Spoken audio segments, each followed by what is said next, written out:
Assalamualaikum warahmatullahi wabarakatuh. Selamat siang, salam sejahtera untuk kita semua. Yang saya hormati Bapak Ibu Asesor Serdos tahun 2026. Perkenalkan, saya Firman Astoputro, Sarjana Teknik Magister Teknik, dosen Prodi D3 Teknik Kimia, Sekolah Vokasi Universitas 11 Maret.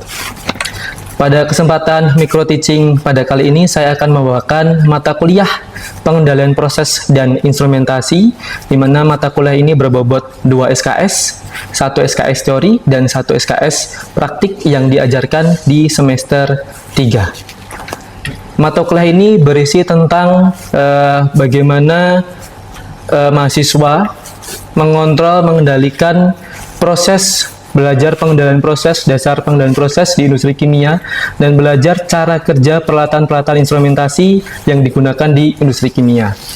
Mata kuliah ini sangat mendukung salah satu profil lulusan prodi kami, yaitu sebagai operator yang nantinya akan memonitor, mengontrol jalannya proses di industri kimia. Sebelum masuk ke materi inti, izinkan saya menyampaikan capaian pembelajaran yang menjadi acuan pada mata kuliah perkuliahan ini. Capaian pembelajaran lulusan atau CPL prodi kami ada 12, dan mata kuliah ini memiliki satu CPL, yaitu CPL kelima, di mana mata kuliah ini mendukung kemampuan mahasiswa untuk mengidentifikasi prinsip kerja peralatan dalam proses, kemudian pengolahan bahan baku, proses, dan produk kimia. Sedangkan capaian pembelajaran mata kuliah atau CPMK mata kuliah ini yaitu diharapkan setelah menyelesaikan mata kuliah ini, mahasiswa mampu menganalisis sifat dinamika proses, kemudian cara kerja peralatan instrumentasi, dan mendesain sistem konfigurasi pengendalian proses yang sederhana. Pokok bahasan mata kuliah ini disusun sesuai dengan RPS yang sudah diunggah ke dalam sistem Siakat Universitas, di mana mahasiswa dapat mengaksesnya dengan mudah. Di antaranya adalah mata kuliah ini akan membahas alat ukur temperatur, alat ukur tekanan, alat ukur laju alir dan level, kemudian ada jenis-jenis pengendalian proses, alat pengendalian proses, konfigurasi pengendalian proses, dan terakhir adalah kontrol proses safety. Perkuliahan ini dilaksanakan dengan sistem pembelajaran tatap muka atau luring, sehingga interaksi antar dosen dan mahasiswa bisa berjalan optimal selama 16 pertemuan. Pada video ini saya akan memaparkan tentang materi pada pertemuan 12 di RPS, yaitu jenis pengendalian proses dan aplikasinya, khususnya pada pengendalian proses umpan maju dan umpan balik. Bismillahirrahmanirrahim. Assalamualaikum warahmatullahi wabarakatuh. Waalaikumsalam warahmatullahi wabarakatuh. Oke, selamat siang teman-teman semua. Siang, Pak. Oke, kita melanjutkan perkuliahan kita minggu kemarin ya, di mana hari ini kita akan membahas pengendalian proses, khususnya jenis umpan balik atau feedback dan umpan maju. Gitu.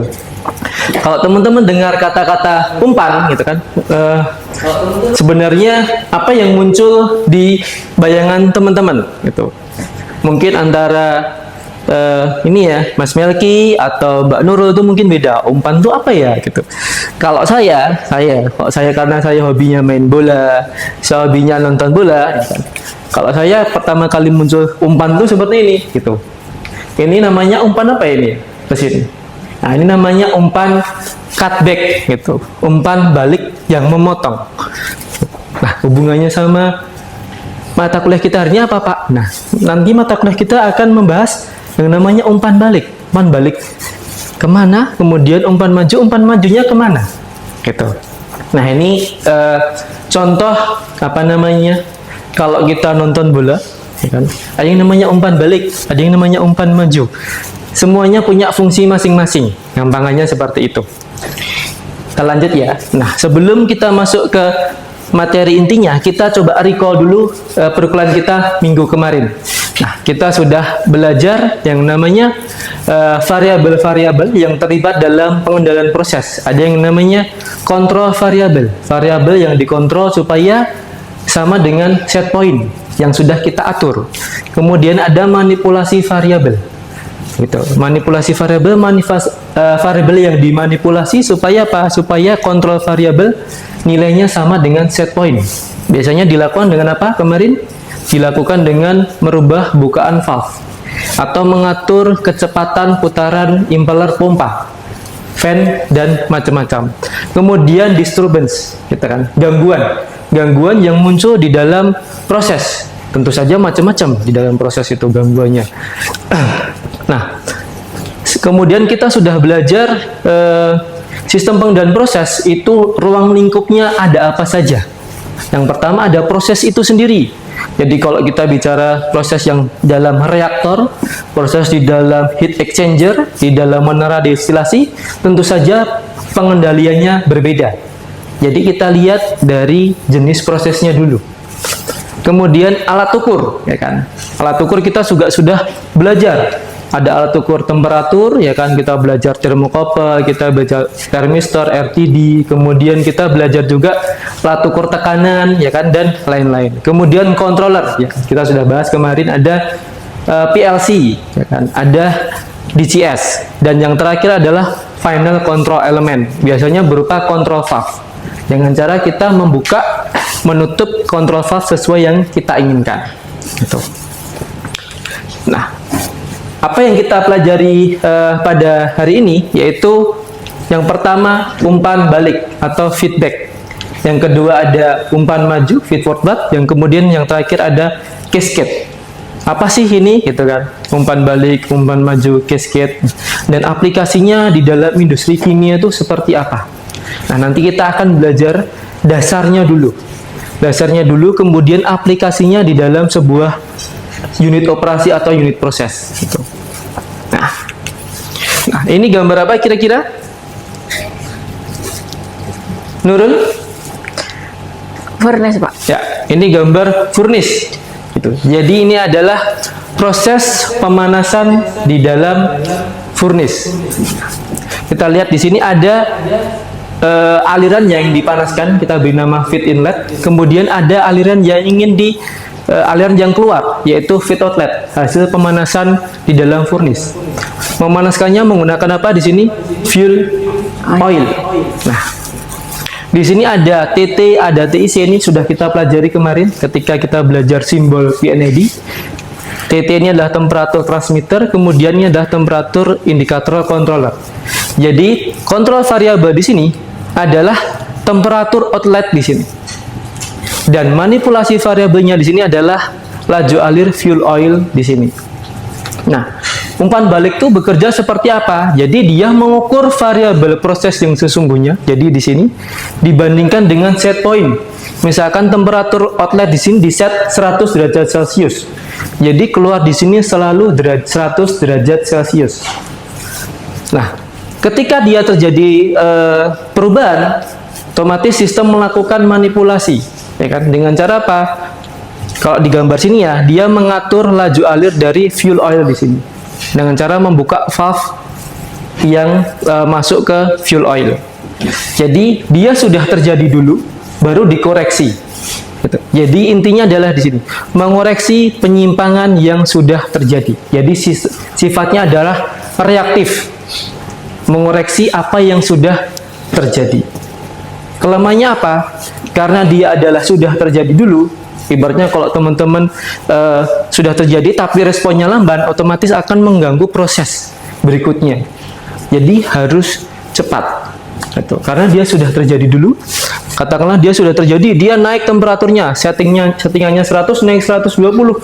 Anda nggak segera melakukan koreksi, tapi yang terjadi 120 lari ke proses berikutnya. Padahal settingan kita di sini tadi adalah 100. Gitu. Nah, pertanyaan saya adalah, katakanlah ini di set 100. Gitu. Kemudian tahu-tahu temperaturnya turun jadi 90. Apa yang akan Anda lakukan? Laju alirnya juga diturunkan. Laju alir apa, Mbak Nurul? Laju alir dari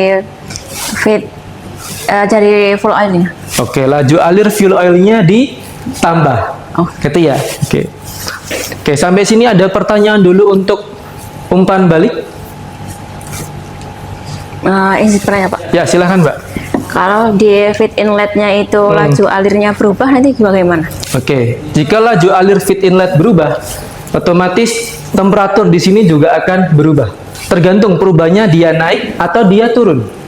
Kalau dia naik, otomatis temperatur di sini akan turun karena dia memanaskan material yang lebih banyak.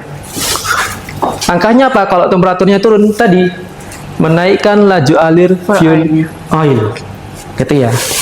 Oke, kita masuk ke materi berikutnya, yaitu umpan maju.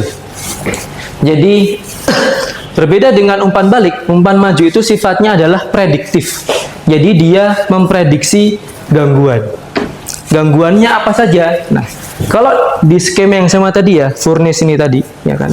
Skema furnace tadi, gangguan yang diprediksi di sini adalah perubahan laju alir feed inlet dari gambar ini. Gitu. Nah, ketika ada perubahan laju alir di sini, otomatis karena dia sudah diprediksi ya, temperatur di sini tidak akan berubah.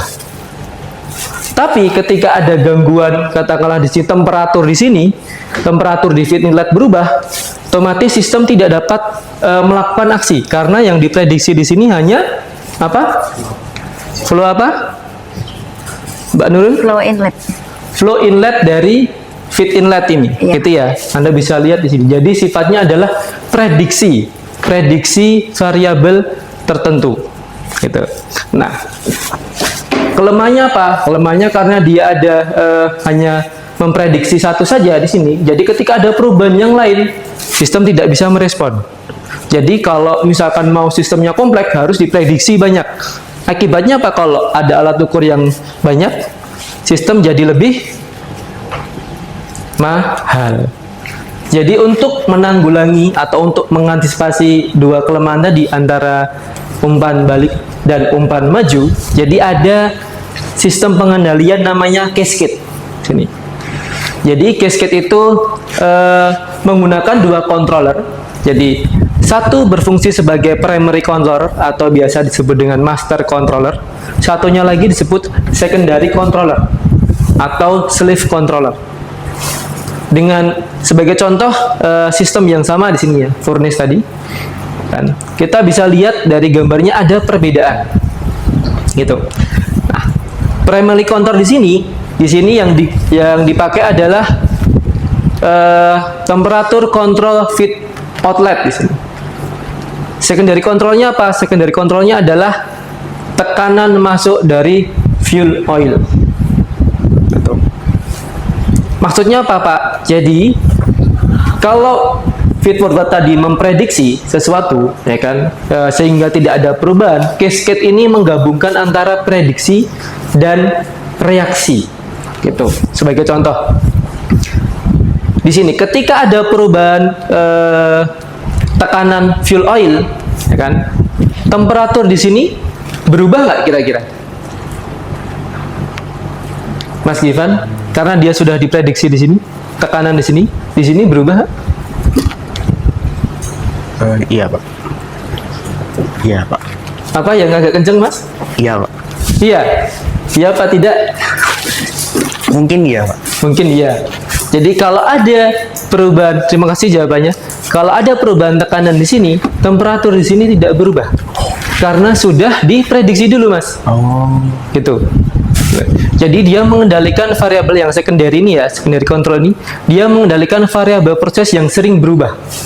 Atau variabel proses yang berdampak besar atau yang sensitif. Jadi di sistem furnace ini, jadi engineer itu sudah katakanlah sudah menghitung, memprediksi bahwa yang paling berdampak besar itu di sini adalah katakanlah tekanan. Jadi supaya ketika di sini berubah, di sini tidak berubah, jadi dia diprediksi dulu. Gitu istilahnya. Gitu ya. Jadi dia lebih kompleks. Gitu. Bagaimana ketika terjadi perubahan laju alir di sini berubah nggak? Sempat berubah nggak? Mas Givan? Iya, Pak. Iya, berubah. Karena apa? Laju air di sini tidak Prediksi. yang agak kenceng, Mas? Tidak diprediksi gitu. Jadi dia sempat berubah dulu, baru melakukan aksi. Nah, itu feedbacknya, gitu ya. Dia melakukan aksi sistem feedbacknya, gitu kira-kira. Sampai sini ada pertanyaan dulu untuk umpan balik, umpan maju dan cascade. Mau tanya, Pak. Ya, silahkan Mas. Tadi kan soalnya kan tekan-tekanan. Ya. Kalau misal laju alirnya dari fuel oil-nya berubah itu gimana Pak? Oke. Jadi bagaimana ketika laju alir fuel oil di sini berubah? Sistem responnya seperti apa, gitu ya. Nah, kalau kita lihat dari konfigurasi di sini, ketika laju fuel oil di sini berubah, akibatnya apa? Temperatur feed outlet di sini sempat berubah. Karena apa? Laju alir di sini tidak diprediksi, gitu. Tapi sistem tetap bisa melakukan aksi, tapi apa? Aksinya adalah korektif tadi, reaktif tadi. Jadi sempat terjadi perubahan dulu, baru dilakukan aksi. Balik lagi ke set point, gitu ya. Tapi ketika yang berubah adalah tekanan, di sini nggak akan sempat berubah, karena sudah diprediksi dulu, gitu ya. Jadi dia menggabungkan itu. Gitu. Jadi kelemahannya ya, keunggulannya ya dia bisa memprediksi dia lebih canggih, katakanlah lebih kompleks. Kalau kerugiannya ya otomatis jadi lebih mahal karena Pak instrumennya jadi lebih banyak, mahal. gitu ya. Oke. Jadi kita masuk ke studi kasus. Jadi saya akan bagi menjadi 2 kelompok. Jadi nanti silahkan didiskusikan studi kasusnya. Saya beri waktu nanti 2 menit, gitu ya. Nah, studi kasusnya kira-kira seperti ini. Sebuah heat exchanger digunakan untuk memanaskan aliran proses. Sini ya, aliran proses menggunakan steam di sini. Suhu keluaran dijaga konstan, berarti set point-nya di sini ya. Sementara laju alir di sini tuh terus berubah. Karena apa? Dia dari proses sebelumnya. Gitu. Kan kita nggak tahu proses sebelumnya tuh kadang bisa naik, kadang bisa turun. Itu sering terjadi di industri kimia. Gitu. Sering terjadi di industri. Nah, pengendaliannya seperti apa supaya temperatur di sini dia tetap pada set point, gitu. Nah, silahkan nanti didiskusikan masing-masing kelompok, kemudian nanti dikumpulkan ya, kemudian kita bahas bersama. Gitu. Oke, jadi berdasarkan diskusi antar kelompok tadi seperti apa? Siapa yang mau mengerjakan? Silahkan angkat tangan. Atau siapa yang mau jawab dulu? Saya Pak. Oke, silahkan Givan. Apa Mas, kira-kira pengendalian yang paling tepat? Pengendaliannya itu pakai pengendalian cascade Pak. Cascade, kenapa Mas kira-kira? Karena kan laju alir proses ini itu kan lajunya kan fluktuatif. Sedangkan kita mau dapetin set point biar nggak berubah. Jadi kita prediksi dulu di sini prosesinya, ya. ya. Oke, laju alir di sini. Oke. Bagaimana ketika variabel proses lain berubah, misalkan laju alir di sini atau tekanan di sini? Bagaimana sistem mengantisipasi, Mas?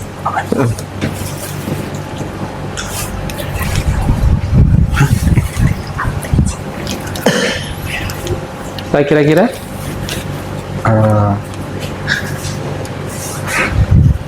Bentar Pak, saya diskusikan dulu Pak. Oke, silahkan diskusikan dengan temannya.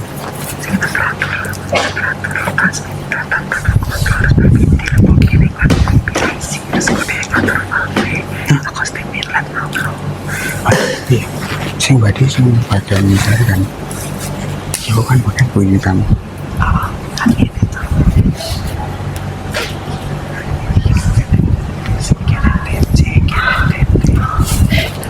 Karena kan berarti kan ngirim sinyal enggak nih. Teko itu kan chat ada yang sinyal temperatur. Oke, gimana hasil diskusinya dengan teman kelompoknya? Itu Pak, kan setelah keluar itu kan set point di proses out. Nah, Iya. itu ada secondary, Ada primary. ya primary Ada itu primary, heeh. nanti dikirim ke temperatur transmitter kan. Nanti ke sinyalnya tuh dikirim ke temperatur transmitter, habis itu kekirim ke temperatur controller dan nanti kekirim ke bagian flow Steam. ya steam buat Oke. ngatur steamnya Pak. Oke, gitu ya. Jadi benar jawabannya. Terima kasih Mas Givan. Jadi sistem yang dipakai adalah cascade. Dengan apa? Secondary controlnya adalah laju alir proses in, karena dia di sini dia berfluktuasi, jadi sering berubah. Supaya nggak mengganggu proses, ya dia diprediksi dulu. Tapi ketika yang berubah bukan ini, misalkan tekanan di sini, ya kan, atau temperatur steam di sini, Ya kan? Bagaimana sistem mengantisipasi itu? Karena dia kan nggak diprediksi. Ingat, tadi kita sistemnya adalah cascade. Ada apa? Primary control nanti yang bisa dipakai untuk mengantisipasi perubahan-perubahan yang tidak diprediksi di secondary controller. Gitu ya. Oke. Berdasarkan yang apa saya jelaskan tadi, Mas, bisa digambarkan, Mas, kira-kira, Mas Kifan, konfigurasinya. Oke, silakan, Mas, bisa maju ke depan.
Oke, terima kasih.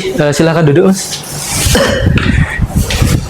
Ya, tepat sekali ya. Jadi ada dua controller. Satu adalah primary controller, yaitu dalam bentuk temperatur controller di proses out, dan secondary controller dalam bentuk flow controller di proses in. Gitu, kira-kira. Jadi ketika flow di proses in berubah, di sini nggak akan sempat berubah karena sudah diprediksi di sini. Gitu. Tapi ketika misalkan tekanan steam in berubah, gitu kan, atau lajunya berubah, itu bisa diantisipasi, bisa dikoreksi dengan cara apa? Di sini kita ada primary control di sini. Ketika ini berubah, katakanlah lajunya naik, ya otomatis temperatur di sini juga akan naik, ya kan? Jadi mengantisipasi, memberikan sinyal ke sini, ya kan? Kemudian memberikan sinyal untuk katakanlah laju air steamnya dikurangi, bisa. Tapi sempat terjadi dulu. Kalau yang berubah adalah flow di sini, dia tidak sempat terjadi perubahan. Kira-kira seperti itu. Nah, saya rasa pertemuan kita hari ini sudah cukup. Kita sudah belajar, kalau saya rangkum, kita sudah belajar terkait dengan pengendalian umpan maju, kemudian umpan balik, kemudian cascade, dan aplikasinya pada sebuah unit operasi. Kita belajar tadi ya, furnace, gitu ya. Nah, terus bagaimana ketika nanti diaplikasikan ke reaktor, kemudian ke menara destilasi, atau ke alat yang lain. Nah, itu akan kita bahas minggu depan, gitu ya. Terima kasih, semoga yang teman-teman pelajari hari ini bisa bermanfaat. Saya tutup, kalau tidak ada pertanyaan atau masih ada pertanyaan? Sudah cukup? Cukup. Kalau sudah cukup, terima kasih. Kalau ada salah kata, saya mohon maaf. Wassalamualaikum warahmatullahi wabarakatuh. Waalaikumsalam warahmatullahi wabarakatuh.